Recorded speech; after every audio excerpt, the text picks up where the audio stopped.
اللہ کے نام سے شروع جو بہت مہربان رحمت والا ہے۔ قریش کا خاندان مکہ میں بہت بڑا اور مشہور خاندان تھا۔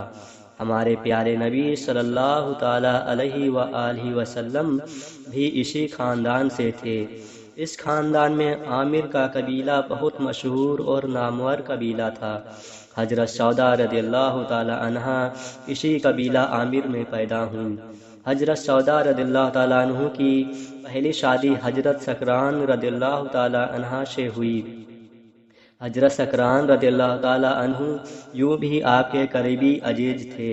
جب مکہ میں ہمارے پیارے نبی صلی اللہ تعالیٰ علیہ وآلہ وسلم کو نبوت ملی اور حضور صلی اللہ تعالیٰ علیہ وآلہ وسلم نے اسلام کی دعوت دی تو حضرت سودا رضی اللہ تعالیٰ عنہا بھی اسلام لے آئیں۔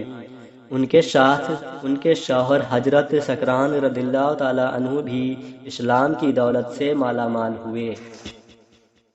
حضرت سودا رضی اللہ تعالیٰ عنہا ان خوش نصیب بیویوں میں سے ہیں جن کا گھر شروع ہی سے اسلام کے نور سے منور ہوا، لیکن یہ وہ وقت تھا جب ایک اللہ پر ایمان لانا آسان نہ تھا اور لا الہ الا اللہ محمد رسول اللہ کا کلمہ پڑھنا مصیبتوں اور تکلیفوں کو دعوت دینا تھا۔ حضور صلی اللہ تعالیٰ علیہ وآلہ وسلم کے بہت سے پیارے صحابہ اکرام رضی اللہ تعالیٰ عنہم مشرکوں کے ظلم و ستم سے عاجز آ کر رسول اللہ صلی اللہ تعالیٰ علیہ وآلہ وسلم کی اجازت سے حبشہ کی طرف ہجرت کر گئے، لیکن حضرت سودا رضی اللہ تعالیٰ عنہا اور ان کے شوہر حضرت سکران رضی اللہ تعالیٰ عنہ مکہ ہی میں مشرکوں کی لائی ہوئی مصیبتیں برداشت کرتے رہے۔ مشرکوں کا ظلم و ستم دن با دن بڑھتا جا رہا تھا اور جب ان کے ظلم کی کوئی انتہا نہ رہی تو صحابہ اکرام رضی اللہ تعالیٰ عنہم کی ایک اور بڑی جماعت حبشہ جانے کے لیے تیار ہو گئی۔ اس دوسری جماعت میں حضرت سودا رضی اللہ تعالیٰ عنہا اور ان کے شوہر حضرت سکران رضی اللہ تعالیٰ عنہ بھی شامل ہو کر حبشہ کو ہجرت کر گئے۔ حبشہ میں عرصہ تک قیام کیا۔ کئی برس کے بعد حضرت سودا رضی اللہ تعالیٰ عنہا اور حضرت سکران رضی اللہ تعالیٰ عنہ دونوں مکہ مکرمہ واپس آئے۔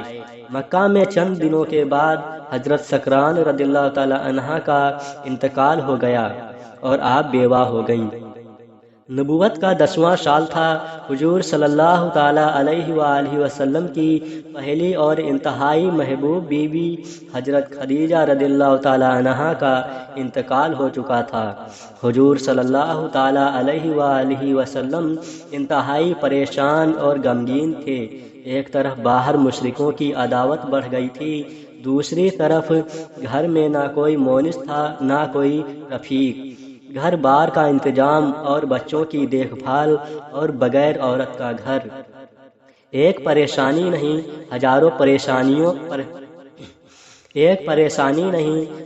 پریشانیاں تھیں۔ حضرت خولہ رضی اللہ تعالیٰ عنہا ایک بزرگ صحابیہ تھی۔ ان کو حضور صلی اللہ تعالیٰ علیہ وسلم کی پریشانیوں اور غموں کا بڑا اثر تھا۔ انہوں نے آپ صلی اللہ تعالیٰ علیہ وآلہ وسلم سے عرض کیا کہ آپ کو ایک مونس و غمخوار رفیقہ حیات کی ضرورت ہے اور آپ صلی اللہ تعالیٰ علیہ وآلہ وسلم دوسرا نکاح فرما لیجئے۔ آپ صلی اللہ تعالیٰ علیہ وآلہ وسلم نے بھی ہاں میں جواب عنایت فرمایا۔ حضرت خولہ رضی اللہ تعالیٰ عنہا نے کے دل میں حضرت سودا رضی اللہ تعالیٰ عنہا کا خیال تھا۔ وہ حضور صلی اللہ تعالیٰ علیہ وآلہ وسلم سے اجازت لے کر حضرت سودا رضی اللہ تعالیٰ عنہا کے والد کے پاس گئیں، سلام کیا اور نکاح کا پیغام سنایا۔ حضرت سودا رضی اللہ تعالیٰ عنہا کے والد نے کہا، محمد صلی اللہ تعالیٰ علیہ وآلہ وسلم شریف اور اچھے خاندان سے ہیں، لیکن حضرت سودا رضی اللہ تعالیٰ عنہا سے بھی دریافت کر لیا جائے۔ پھر حضرت سودا رضی اللہ تعالیٰ عنہا سے دریافت کیا گیا، اور جب اس سلسلے کی تمام باتیں طے ہو گئیں تو ہمارے حضور صلی اللہ تعالیٰ علیہ وآلہ وسلم حضرت سودا رضی اللہ تعالیٰ عنہا کے یہاں تشریف لے گئے، اور نہایت ہی سادگی سے حضور صلی اللہ تعالیٰ علیہ وآلہ وسلم کا نکاح حضرت سودا رضی اللہ تعالیٰ عنہا سے ہو گیا، اور حضرت سودا رضی اللہ تعالیٰ عنہا قیامت تک آنے والے مسلمانوں کی ماں بن گئیں۔ دن گزرتے گئے، لیکن کس طرح تکلیفوں اور مصیبتوں کے ساتھ، پریشانیوں اور بے چینیوں کے ساتھ ہمارے پیارے پیارے آقا صلی اللہ تعالیٰ علیہ وآلہ وسلم اور آپ کے ساتھیوں کو کافروں کے ہاتھوں طرح طرح کی مصیبتیں برداشت کرنا پڑ رہی تھیں۔ حضور صلی اللہ تعالیٰ علیہ وآلہ وسلم کی پہلی بیوی حضرت خدیجہ رضی اللہ تعالیٰ عنہا کی وفات کے بعد مکہ مکرمہ میں بڑھتی ہوئی مصیبتوں اور تکلیفوں کے دور میں حضرت سودا رضی اللہ تعالیٰ عنہا آپ صلی اللہ تعالیٰ علیہ وآلہ وسلم کی مونس و غمخوار تھیں۔ آپ ہر طرح حضور صلی اللہ تعالیٰ علیہ وآلہ وسلم کی خدمت فرماتی، اور آپ صلی اللہ تعالیٰ علیہ وآلہ وسلم کا غم غلط کرتی۔ ان مصیبتوں کے دنوں گھر میں ہر طرح کی فکر اور ذمہ داری حضرت سودا رضی اللہ تعالیٰ عنہا کے ذمہ تھی۔ نبوت کے 13ویں سال ہمارے پیارے آقا صلی اللہ تعالیٰ علیہ وآلہ وسلم مکہ مکرمہ سے مدینہ منورہ کو ہجرت فرمائی۔ مکہ کے مشرکوں کی دشمنی حد سے بڑھ گئی تھی۔ ان بدبختوں نے نعوذ باللہ حضور صلی اللہ تعالیٰ علیہ وسلم کے قتل کا ارادہ کر لیا تھا۔ ان دشمنوں سے بچ کر نکلنا تھا، اس لیے حضور صلی اللہ تعالیٰ علیہ وآلہ وسلم نے اپنے ہمراہ حضرت سودا رضی اللہ تعالیٰ عنہا اور اپنی محبوب صاحبزادی حضرت فاطمہ رضی اللہ تعالیٰ عنہا کو نہیں لے گئے۔ چنانچہ مدینہ منورہ پہنچ کر حضور صلی اللہ تعالیٰ علیہ وآلہ وسلم نے حضرت زید رضی اللہ تعالیٰ عنہ کو مکہ مکرمہ بھیجا کہ وہ حضرت سودا رضی اللہ تعالیٰ عنہا اور حضرت فاطمہ رضی اللہ تعالیٰ عنہا کو لے آئیں۔ حضرت سودا رضی اللہ تعالیٰ عنہا کی وفات کے سال کے لیے مختلف روایتیں ہیں۔